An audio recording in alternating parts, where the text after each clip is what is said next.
주시는 말씀 함께 봅니다. 요한복음 3장 17절, 18절의 말씀입니다.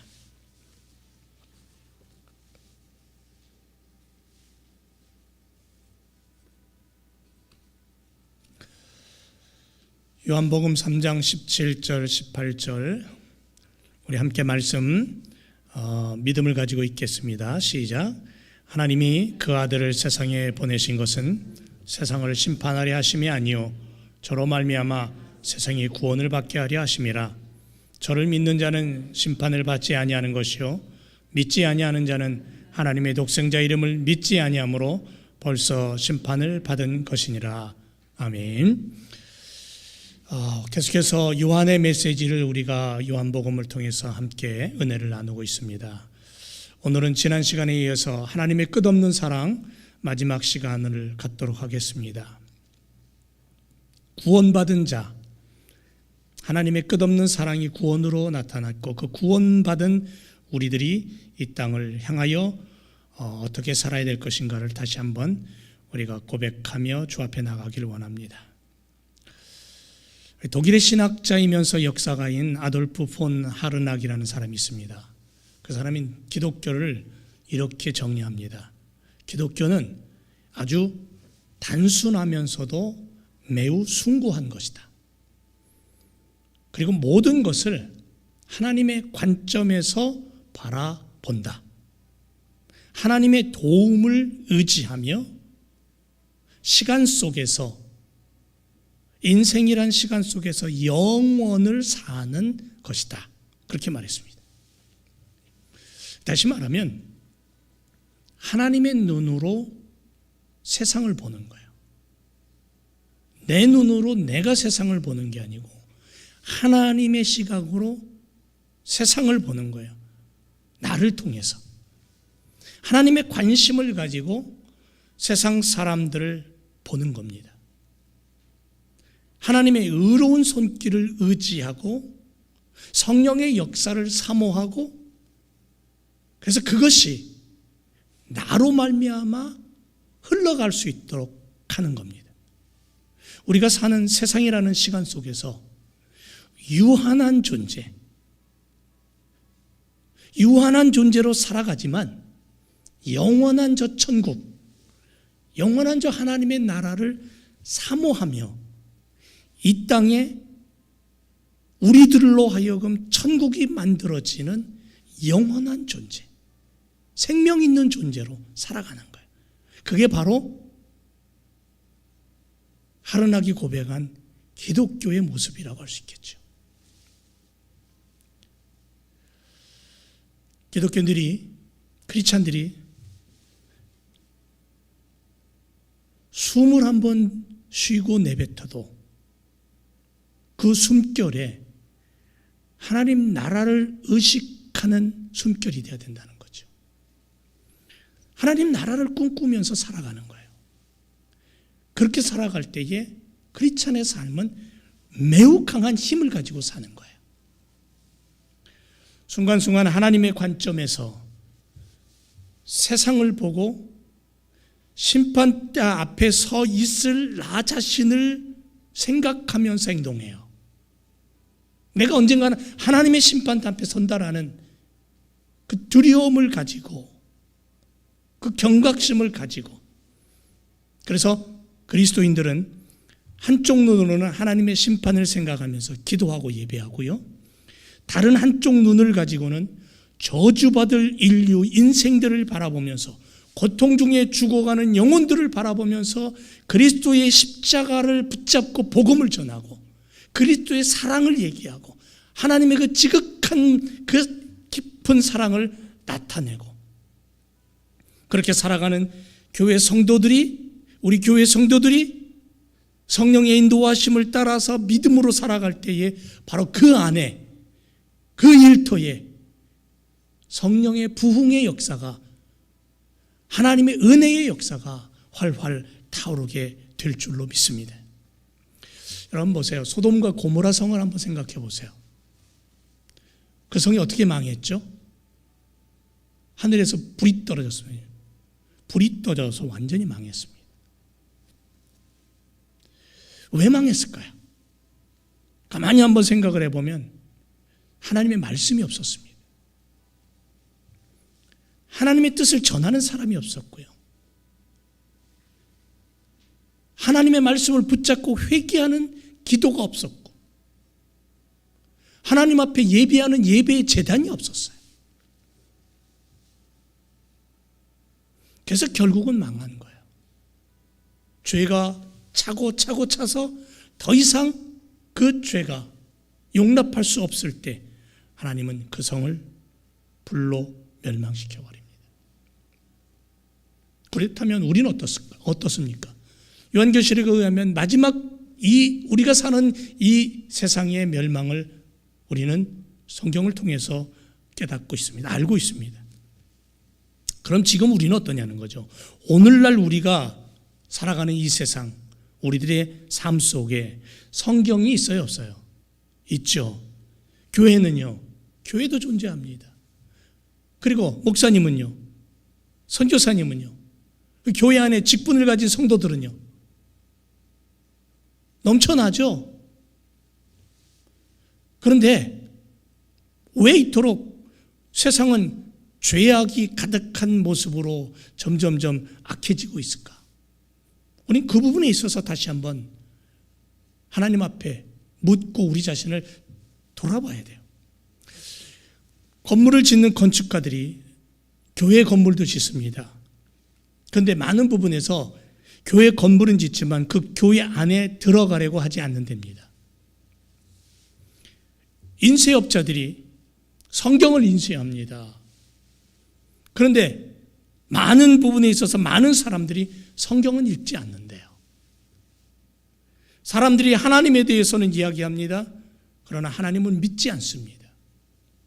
오히려 하나님을 이용하죠. 자기의 권력을 위해, 자기의 욕심을 위해서. 그리스도에 대해서, 십자가에 대해서, 예수님에 대해서 이야기합니다. 그러나 정작 그분을 구세주로 영접하고 믿고 메시아로 믿고 따르는 사람은 많지 않다라는 거죠.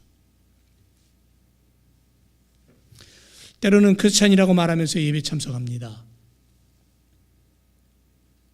어쩌다 성경을 펴고 읽고 어쩌다가 모임에 참석할 때가 있습니다. 하지만 그 자리를 벗어나면 그 순간 다 잃어버립니다.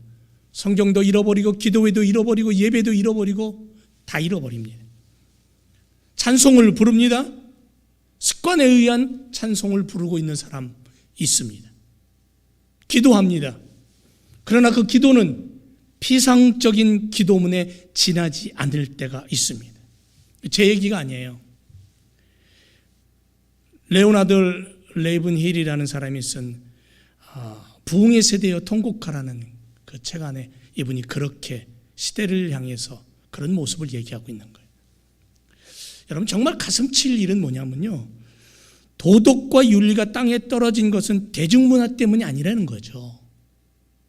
기도하는 기도의 사람들의 입에서 나오는 고백이 뭐냐면, 오늘날 우리들이 윤리와 도덕이 땅에 떨어지고 죄악이 관영하는 것은 대중문화 때문이 아니다라는, 그게 1차적인 원인이 아니라는 거죠. 개인의 타락과 국가적인 타락은 궁극적으로 그런 사회를 만들어내는 교회가 묵인하고 있는 원인이 있다라고 얘기하는 겁니다. 하나님의 말씀이 바로 이런 부분들이 있어서 눈 감아주는 거예요. 여러분, 옛날 과거에는 교회가 어떤 역할을 했냐면요, 세상의 옆구리를 찌르는 가시 같은 역할을 했어요. 그런데 지금은 더 이상 세상의 옆구리를 찌르는 가시는 아니잖아요. 왜? 어째서? 교회가 교회로서의 모습을 잃어가고, 왜 하나님의 말씀의 능력이 성도들의 삶 속에서 보이지 않게 되었을까? 그것은 아주 중요한 것 하나를 잃어버리고 살기 때문에 그래요. 우리가 믿음 생활을 하면서도 정말 중요한 것 하나를 자꾸 놓치고 있다는 거죠. 그런 생각이 듭니다. 그게 뭘까요? 이게 뭐냐면 하나님의 지극한 사랑입니다. 내가 살기 위해서, 내가 잘 나가기 위해서, 내 꿈과 비전을 성취하기 위해서 우리는 하나님의 사랑을 뒤에다 놓고 살 때가 있다라는 거죠. 그 사랑은 우리로 하여금 구원의 길로 인도하는 그런 사랑이었다라는 것을 우리는 놓친다는 거예요. 하나님께서 왜 이처럼 세상을 사랑하셨습니까? 이처럼 세상을 사랑하신 하나님의 그 사랑은 어떻게 우리에게 나타났습니까? 그 사랑의 방법을 얘기하는 거예요. 사랑의 방법이 뭐예요? 여러분, 우리는 아들, 딸을 키우면서 때로는 사랑의 방법을 원하는 맛있는 걸 사줄 때도 있고, 때로는 게임기를 사줄 때도 있지만, 때로는 매를 들 때도 있잖아요. 사랑의 방법은 여러 가지입니다. 하나님의 사랑의 방법은 뭘까요? 구원입니다.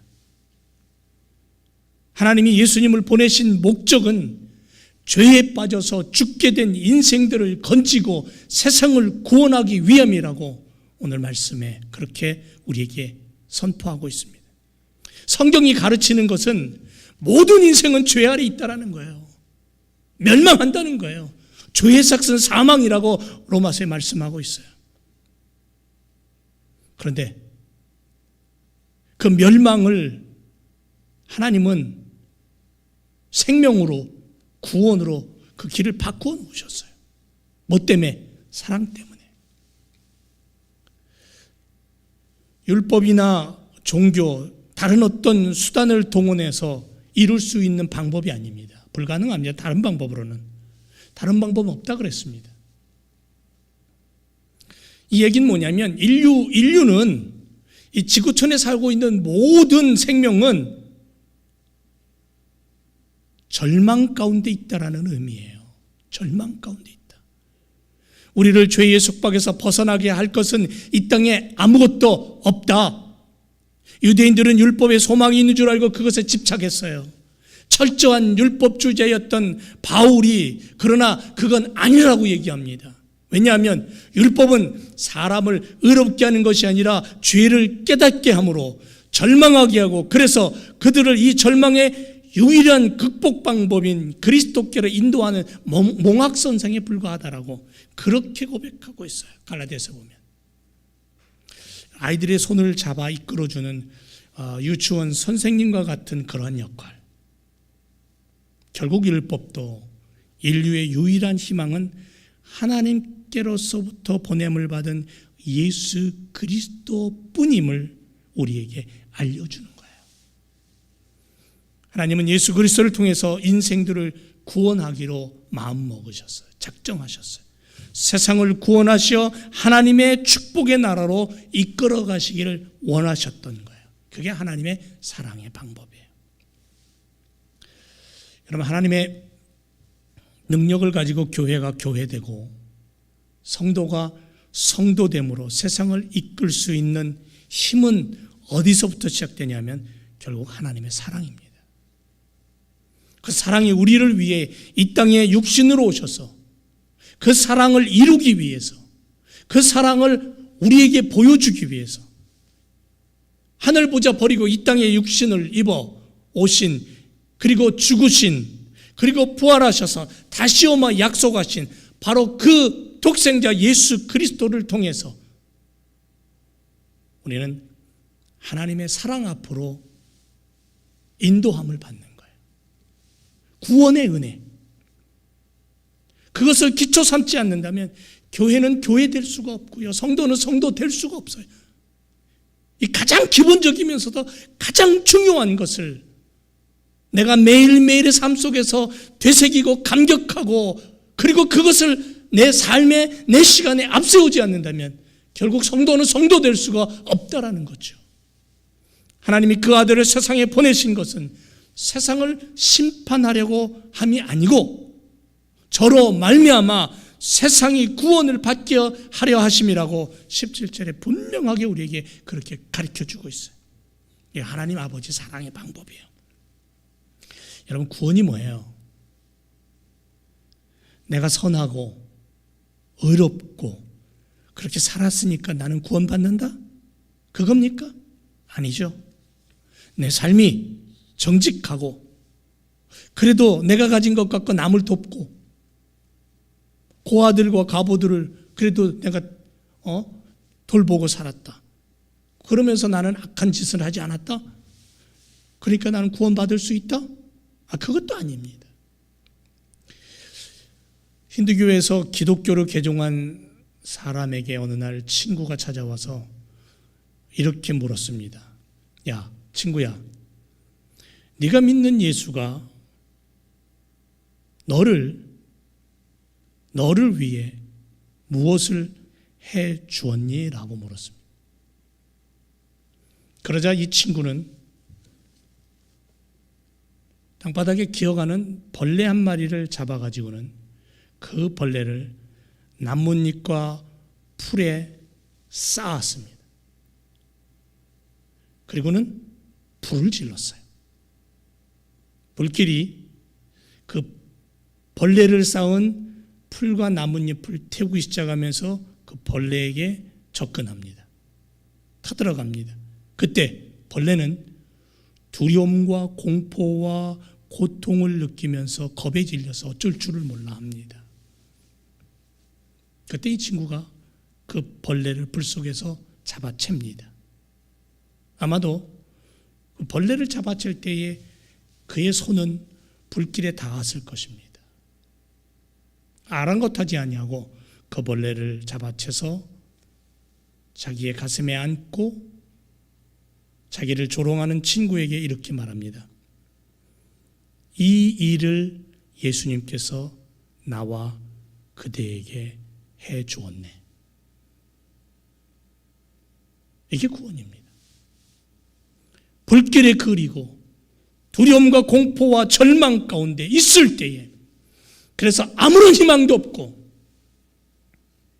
아무런 돌파구도 없는 인생을 향하여 하나님 아버지는 사랑이라는 이유 하나 때문에 당신의 독생자 예수 그리스도를 불 속에 보내셔서 우리를 그 절망의 불구덩이 속에서 건져 주셨다는, 이게 구원이에요.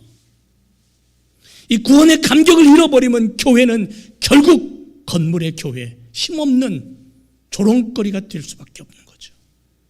구원의 은혜가 잠자고 있으면 믿음의 사람들은 하나님의 자녀로서의 능력 있는 삶을 살 수 없다, 그렇게 결론하고 있는 거예요. 죽음의 죄악에서 건진받은 감격이었다면 아무리 삶이 아름답고 행복해 보여도 진정한 삶은 아니죠. 모든 것을 태워버릴 용광로 속의 불꽃이라도 주님 함께 하시는 장소라면 구원의 감격이 흐르는 강물이 되는 거예요. 사드락과 메삭과 아벳느고처럼 머리카락 한 올도 태울 수 없는 풀무불. 다윗은 수없이 자기 자신을 구원하신 하나님을 향해서 찬양하며 고백합니다. 시편 14편에 보니까 어리석은 자는 그 마음에 이르기를 하나님이 없다 하도다. 왜? 저희는 부패하고 소행이 가증하여 선을 행하는 자가 없다라고 그렇게 고백합니다. 하나님의 사랑의 손길을 거부하면 결국은 멸망이죠. 어리석은 인생입니다. 하지만 다윗은 하나님의 사랑을 알았고요, 그 사랑을 느꼈고요. 그래서 시편 62편에 이렇게 고백합니다. 나의 영혼이 잠잠히 하나님만 바란다. 나의 구원이 그에게서 난다. 오직 저만 나의 반석이고 나의 구원이며 나의 산성이고 그래서 내가 크게 요동하지 않는다. 사도행전 2장 21절에 이렇게 선포합니다. 누구든지 주의 이름을 부르는 자는 구원을 얻는다라고. 왜 구원받아야 합니까? 왜 구원받아야 됩니까? 구원받는 자에게는 심판이 사라집니다. 지옥의 절망이 사라집니다. 죽음의 고통이 날아갑니다. 심판대 앞에서 의로운 나라로 들어갈 수 있는 자격을 얻게 됩니다.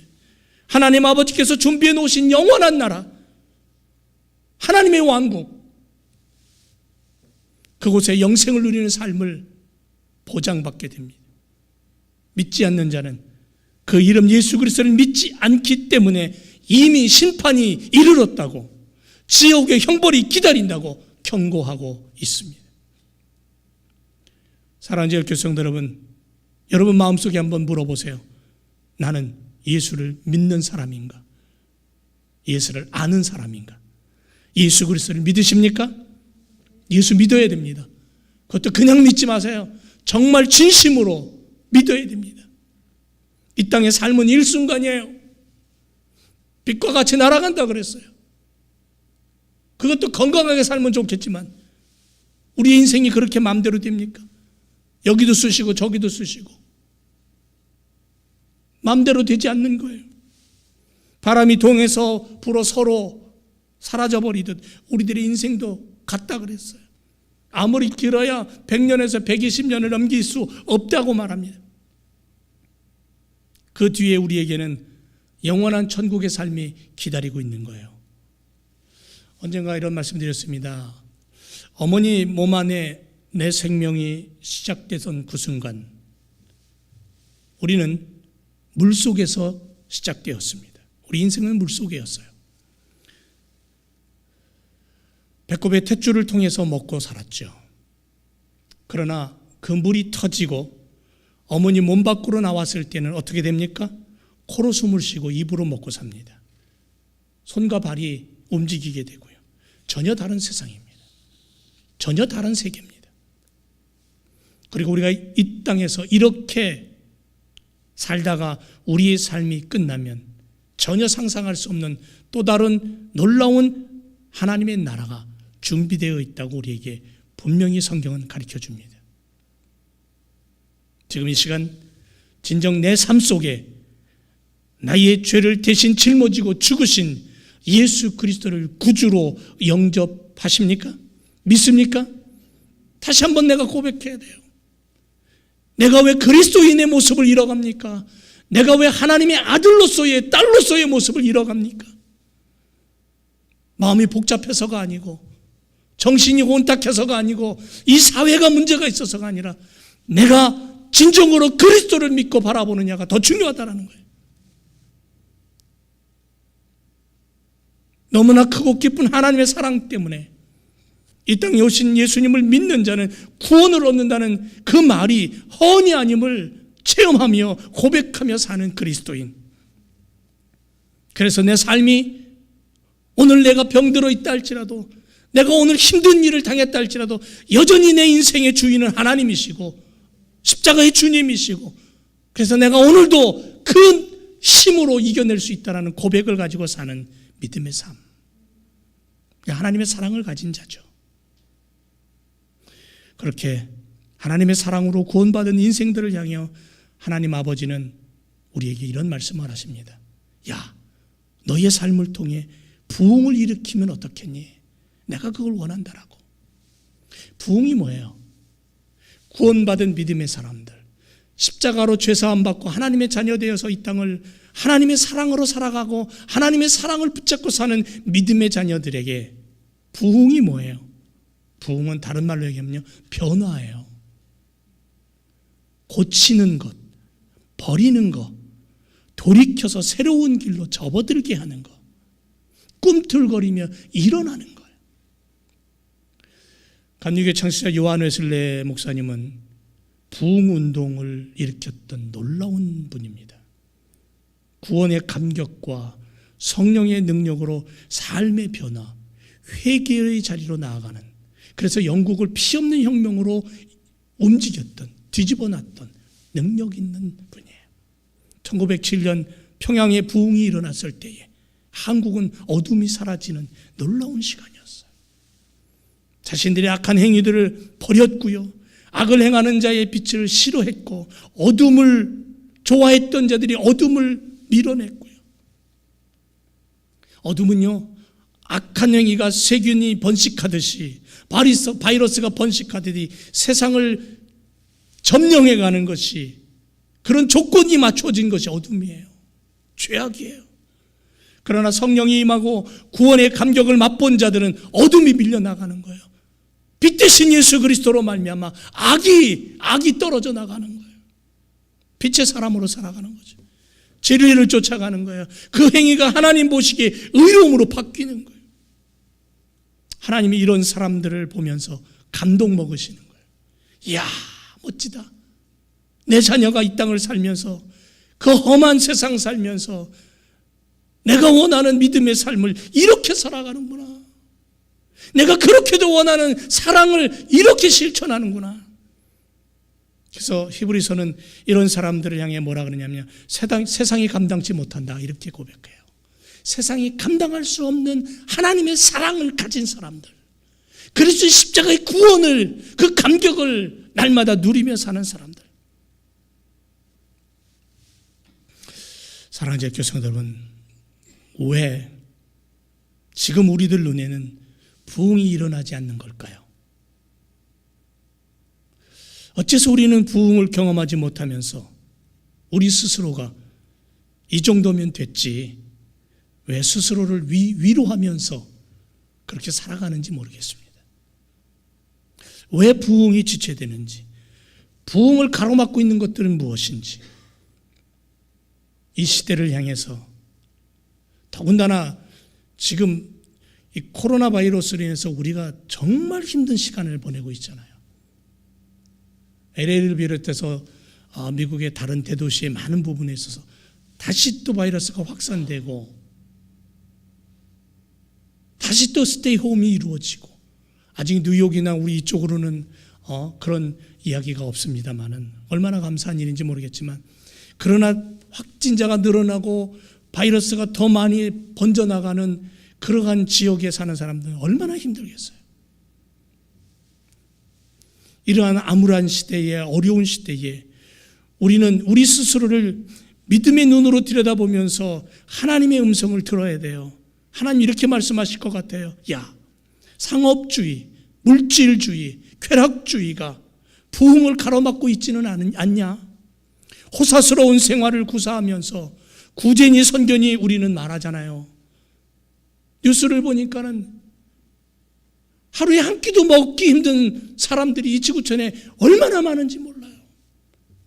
때 아닌 폭우가 쏟아져 가지고 온 도시가 사라져버리는 그러한 일들도 우리는 보게 되는 거죠.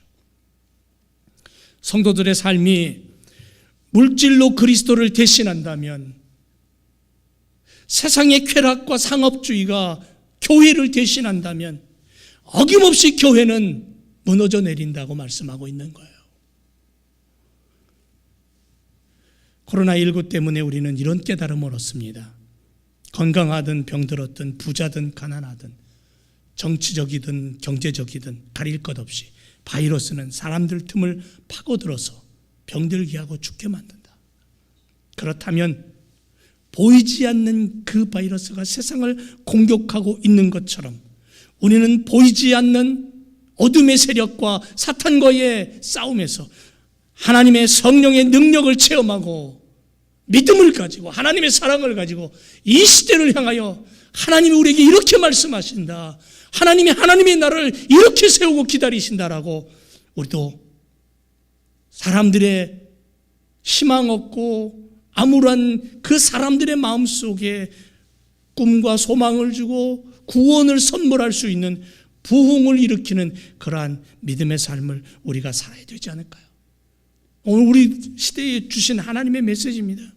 하나님의 손길이 우리들의 삶 속에 불같이 임해서 구원을 노래하는 인생이 되고 하나님의 사랑을 보여주고 실천할 수 있는 그리스도인이 되고, 왜 부흥이 우리들 눈에 보이지 않냐면 하나님요, 야, 복음을 너희가 싸구려로 만들고 있지는 않니? 이렇게 말씀하시는 것 같아요. 여러분, 복음은요 얼마나 값진지 이 땅에 가장 비싼 다이아를 갖다가 줘도 바꿀 수 없습니다. 하나님이 이 땅에 오셔서 우리를 위해, 당신의 피조물을 위해 목숨 버리고 죽으신 그 구원이라는 선물이, 그게 세상의 그 어떤 걸로도 값으로 지불될 수 없는, 계산할 수 없는 그런 보물이에요. 그런데 우리는 그 보물을 하찮게 여깁니다. 싸구려로 만듭니다. 귀찮아합니다.